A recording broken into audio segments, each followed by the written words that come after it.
الحمدللہ رب العالمین والصلاة والسلام علی رسولہ الکریم اما بعد۔ الحمدللہ تفسیر قرآن کا یہ سلسلہ یہاں پر چل رہا ہے، اور اس سے پہلے بتایا گیا تھا کہ کیسے اہل الرائے نے اپنے مسلک کو اور اپنے مذہب کو ثابت کرنے کے لیے قرآن کا سہارا لیا، اور قرآن کے لغوی اعتبار سے انہوں نے قرآن کی تشریح کر کے کیسے رکوع، سجدہ اور مسح کی آیتوں کا انہوں نے مذاق اڑایا، اس سے پہلے کے درس میں واضح ہو چکی ہے۔ اسی طرح اپنے باطل عقیدے کو ثابت کرنے کے لیے ان لوگوں نے اللہ کے اسماء و صفات کی بھی تعویل کی۔ جیسے اہل الرائے کا یہ عقیدہ ہے کہ اللہ ہر جگہ ہے، آپ کسی سے بھی پوچھیں اللہ کہاں ہے تو کہتے ہیں کہ اللہ ہر جگہ ہے، جبکہ قرآن کے اندر اللہ تعالیٰ نے فرمایا کہ الرحمن علی العرش استوى، رحمان عرش پر مستوی ہے۔ تقریباً 7 جگہ اللہ تعالیٰ نے اس کا ذکر کیا کہ رحمان عرش پر بلند ہے، عرش پر مستوی ہے۔ اب اس سے ان کے عقیدے کی تردید ہو رہی تھی، وہ کہتے ہیں کہ اللہ ہر جگہ ہے اور قرآن میں تو ہے کہ رحمان عرش پر مستوی ہے، تو انہوں نے اپنے عقیدے کو ثابت کرنے کے لیے کہا کہ نہیں، استوا کا مطلب اصل میں ہے استولا، استولا کے معنی غالب ہونا۔ تو انہوں نے کہا کہ اللہ عرش پر بلند ہے، اس کا مطلب یہ ہے کہ اللہ عرش پر غالب ہوا، ورنہ اللہ تو ہر جگہ ہے، اللہ عرش پر غالب ہوا۔ ان کے اس ترجمے سے 2 خرابیاں پیدا ہوئی۔ ایک یہ کہ عرش پر غالب ہونے کا مطلب یہ ہے کہ صرف اللہ عرش پر غالب ہے، باقی کہیں اللہ کا غلبہ نہیں ہے، اور دوسرا معنی یہ ہے کہ غالب ہونے کا مطلب یہ ہے کہ عرش کو حاصل کرنے کے لیے کئی لوگوں میں جھگڑا تھا، تب اللہ ان پر غالب ہوا۔ غالب کا مطلب یہ ہوتا ہے کہ کئی لوگ اس کے حاصل کرنے کے لیے جھگڑا کر رہے تھے اور اللہ تعالیٰ کو غلبہ ملا، اللہ تعالیٰ غالب ہو گیا۔ تو اس طرح اپنے باطل عقیدے کو ثابت کرنے کے لیے قرآن کا سہارا لے کر لوگوں کے اندر گمراہیاں پیدا کی گئی۔ الرحمن علی العرش استوى، واضح مسئلہ ہے کہ اللہ تعالیٰ عرش پر بلند ہے۔ یہ ایمان ہم کو لانا ہے کہ اللہ عرش پر بلند ہوا، اور عرش اللہ کی مخلوقات میں سے سب سے آخری مخلوق ہے، اور اللہ تعالیٰ عرش پر بلند ہے۔ یہ آیت صحابہ کرام رضی اللہ عنہ مجمعین کے سامنے نازل ہوئی، اور صحابہ کرام نے اس کی کیفیت کا نبی صلی اللہ علیہ وسلم سے سوال نہیں کیا کہ اللہ عرش پر کیسے بلند ہے۔ اور ایک مشہور واقعہ آپ لوگ جانتے ہیں کہ امام مالک رحمہ اللہ سے کسی نے پوچھا کہ اللہ فرماتا ہے کہ اللہ عرش پر بلند ہے، تو اللہ عرش پہ کیسے بلند ہے، یعنی اللہ کیا کر رہا ہے عرش پہ؟ تو یہ سوال کو سن کر امام مالک رحمہ اللہ کے اوپر پسینے آ گئے، یہ کیسے سوال کر رہا ہے؟ اور کچھ دیر تک انہوں نے اپنی نگاہوں کو نیچے کیا، اور ان کے ہاتھ میں ایک لکڑی تھی، اس سے زمین کریدنے لگے۔ کچھ دیر کے بعد انہوں نے اپنے سر کو اٹھایا اور کہا الاستواء معلوم والایمان به واجب وکیفیت مجہول والسؤال عنہ بدع۔ انہوں نے کہا کہ دیکھو، اللہ نے کہا عرش پہ بلند ہوا،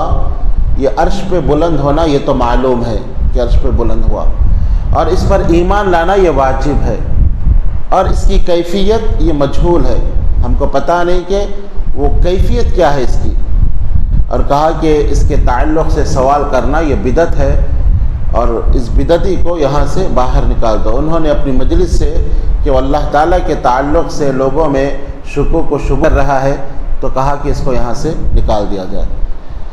تو اس سے معلوم ہوا کہ اللہ عرش پہ بلند ہے، یہ صحابہ کا ایمان ہے، یہ اللہ کے نبی کا فرمان، اللہ کا فرمان، تو اس پر ایمان لا لینا چاہیے، لیکن اس کی کیفیت کا سوال کرنا کہ اللہ عرش پہ کیسے بلند ہے، اللہ عرش پہ کیا کر رہا ہے، اللہ ہر جگہ ہے، اس طرح کے سوالات کرنا یہ انسان کو گمراہ کر دیتا ہے اور انسان کو گمراہی کی طرف لے جاتا ہے۔ تو اللہ کیسے بلند ہوا؟ جیسے اس کی شان کے مطابق، جیسے اس کی شان ہے اور اپنی شان کے مطابق اللہ تعالیٰ عرش کے اوپر بلند ہے۔ امام ابو حنیفہ رحمہ اللہ کے اس تعلق سے دو تاریخی اقوال ملتے ہیں، اور اپنے امام کی یہ لوگ بات نہیں مانتے، اپنے آپ کو حنفی کہتے ہیں، لیکن امام ابو حنیفہ رحمہ اللہ کے اقوال کو ہی ترجیح نہیں دیتے۔ ابو حنیفہ رحمہ اللہ کہتے ہیں کہ اگر کوئی یہ کہے کہ اللہ عرش پر مستوی نہیں ہے، کہتے ہیں کہ وہ کافر ہے۔ اگر کسی کا عقیدہ یہ ہے کہ اللہ عرش پر نہیں ہے، اللہ ہر جگہ ہے، تو امام ابو حنیفہ رحمہ اللہ کا قول ہے وہ شخص کافر ہے۔ اور کہتے ہیں کہ اگر یہ کوئی کہے کہ اللہ عرش پر مستوی ہے لیکن میں نہیں جانتا کہ عرش آسمان پہ ہے یا زمین پہ ہے، عرش کہاں ہے مجھے نہیں معلوم، تو امام ابو حنیفہ رحمہ اللہ کہتے ہیں کہ وہ بھی کافر ہے۔ عقیدہ یہ ہونا چاہیے کہ اللہ عرش پر مستوی ہے، اور عرش ساتوں آسمانوں کے اوپر اللہ کی ایک مخلوق ہے عرش، اور عرش پر اللہ بلند ہے، اللہ استوا کیا ہوا ہے۔ تو یہ عقیدہ یہ اہل سنہ کا عقیدہ ہے، لیکن اپنے باطل عقیدے کو ثابت کرنے کے لیے اللہ کے اسماء و صفات کا انکار کرنا، اور استوا کی جگہ استولا کا معنی کر کے اللہ عرش پر غالب ہے کہنا، یعنی ان لوگوں کا طریقہ یہ ہے کہ الفاظ قرآن کے اور معنی اپنی فہم کے، معنی اپنے مسلک کو ثابت کرنے کے، یہ سب سے بڑی گمراہی ہے۔ اسی لیے اہل سنہ والجماعت کا طریقہ یہ ہے، اہل حدیث کا طریقہ یہ ہے کہ قرآن کے الفاظ اور معنی سلف و صالحین کے، معنی صحابہ کرام کے، اور اہل حدیث سلفی اسی کو کہتے ہیں۔ سلفی کا مطلب یہ ہے کہ قرآن و حدیث کی اتباع کرنا، قرآن و حدیث کو ماننا سلف و صالحین کے طریقے کے مطابق۔ سلف و صالحین نے جس طرح قرآن و حدیث کی اطاعت کی، قرآن و حدیث کی اتباع کی، قرآن و حدیث کو سلف و صالحین کے طریقے کے مطابق ماننا اور سلف و صالحین کے مفہوم کے مطابق سمجھنا، اسی کو سلفی کہتے ہیں۔ سلفی کا مطلب یہی ہے کہ قرآن و حدیث کو اپنے طریقے کے مطابق نہیں، اپنے منہج، اپنی خیالات کے طریقے کے مطابق نہیں، بلکہ سلف و صالحین کے طریقے کے مطابق اللہ اور اس کے رسول کی باتوں کو سمجھنا اور اس پر عمل کرنا، اسی کو سلفی کہا جاتا ہے۔ اور سلف و صالحین کس کو کہتے ہیں؟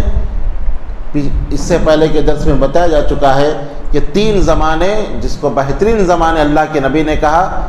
صحابہ کا زمانہ، تابعین کا زمانہ اور تبع تابعین کا زمانہ، یہ تین زمانوں کے جو لوگ جن کے اللہ کے نبی صلی اللہ علیہ وسلم نے گواہی دی ہے کہ بہترین زمانے ہیں، تو قرآن و حدیث کو ان زمانے کے لوگوں نے جیسے سمجھا اس طرح کا سمجھنا، اسی کو سلفیت کہا جاتا ہے اور اسی کو اہل حدیث کہا جاتا ہے۔ لوگ یہ کہتے ہیں کہ یہ اہل حدیث نیا فرقہ ہے اور یہ قرآن و حدیث کو اپنے طریقے کے مطابق سمجھتے ہیں، غلط بات ہے۔ ہم اس کو صحابہ، تابعین، تبع تابعین نے جیسے سمجھا اس کے مطابق سمجھنا، اسی کو سلفیت کہا جاتا ہے۔ اللہ تعالیٰ سے دعا ہے کہ اللہ تعالیٰ صحیح معنوں میں قرآن و حدیث کو سمجھنے کی ہمیں توفیق عطا فرمائے۔ آمین یا رب العالمین، وآخر دعوانا الحمد للہ رب العالمین۔